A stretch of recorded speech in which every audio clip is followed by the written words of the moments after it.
Nous sommes à quelques heures de la célébration de la 121e édition du Gamou de Tivaouane et de la 144e édition de celui de Thiénaba.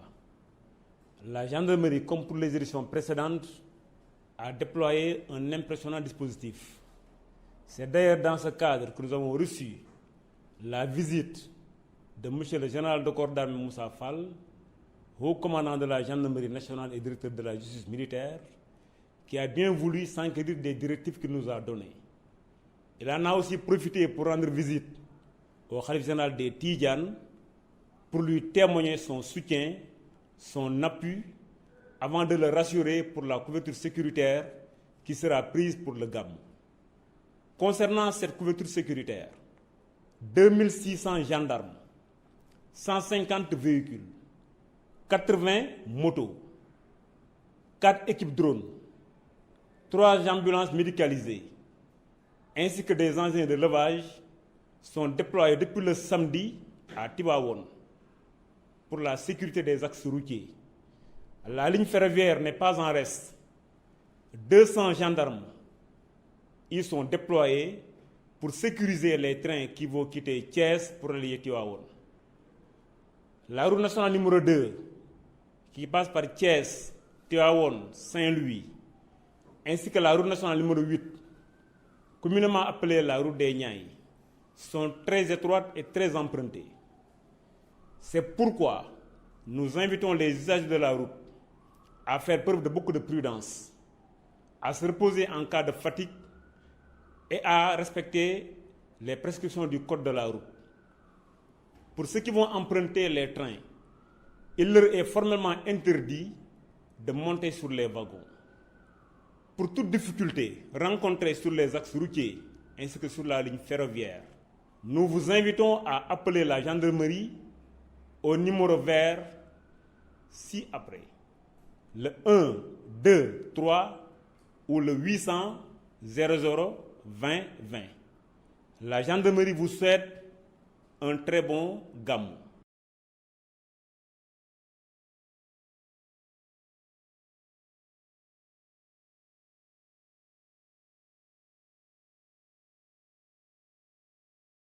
Nous sommes à quelques heures de la célébration de la 121e édition du Gamou de Tivaouane et de la 144e édition de celui de Thiénaba.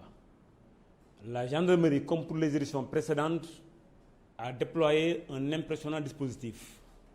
C'est d'ailleurs dans ce cadre que nous avons reçu la visite de M. le général de corps d'armée Moussa Fall, haut commandant de la gendarmerie nationale et directeur de la justice militaire, qui a bien voulu s'enquérir des directives qu'il nous a données.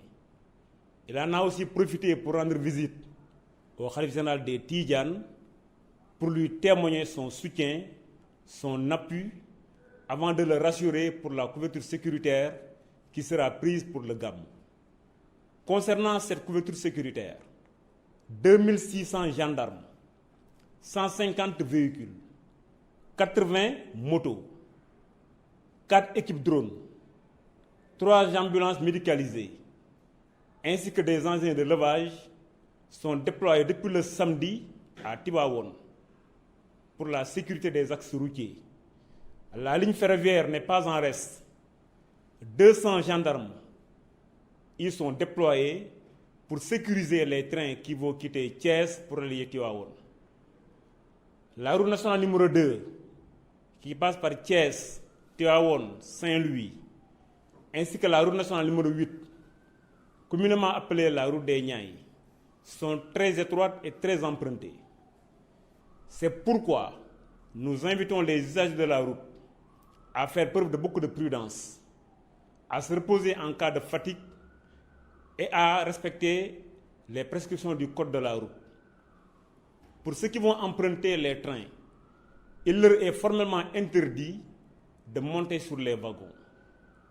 Pour toute difficulté rencontrée sur les axes routiers ainsi que sur la ligne ferroviaire, nous vous invitons à appeler la gendarmerie au numéro vert ci-après. Le 1 2 3 ou le 800 00 20 20. La gendarmerie vous souhaite un très bon Gamou.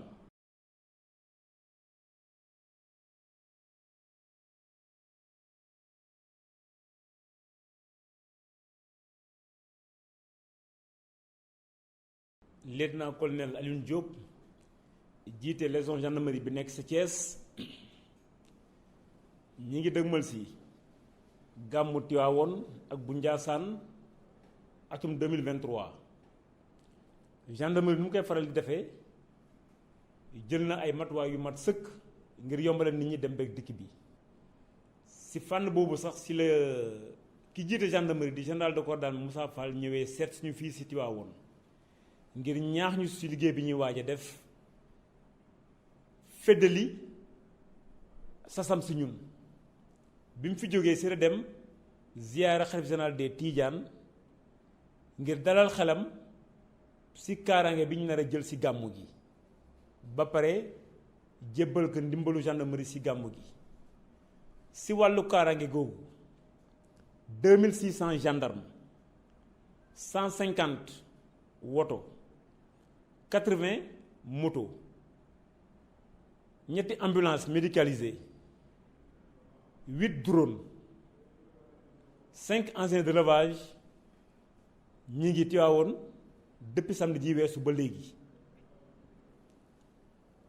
loolu su ko gendarmerie jëlee daa bëgg nit ñi dem ci jàmm ñibbisi ci jàmm ci wàllu saxaar gi it 200 gendarme jox nañ ko waa Grand Train du Sénégal ngir aar ñi nga xam ne ñoo bëgg jël train bi ngir dëgmal ci Tiwaawoon dañoo seetlu ne yoon bi ñuy wooyee route nationale numéro 2 mooy bi jàll Tiwaawoon romb Mexe jëm ba Ndar ak bi ñuy wooyee route nationale numéro 8 ñu koy wooye route des Niayes bi jëm Mboro ba Yaax jëm ba kilomètre 50 dañoo seetlu ne yoon yu xat la bari na ay doodaan te ku ci deful nànk sooy daw xel te mu nga def jéya moo tax ñuy ñaax nit ñi ñu def nànk ci yoon yooyu ku ci dawal ba sonn nga noppalu ñu topp code de la route ñiy jël saxaar si di ñëw dañ leen di aaya pour ñu yëg ci kaw wagon yi képp ku am jafe-jafe ci yoon bi walla lépp lu la jaaxal mën nga woo gendarmerie ci ñaari numéro vert muy 1 2 3 walla 800 00 20 20 gendarmerie ñi ngi leen di ñaanal gàmmu jàmm ak salaam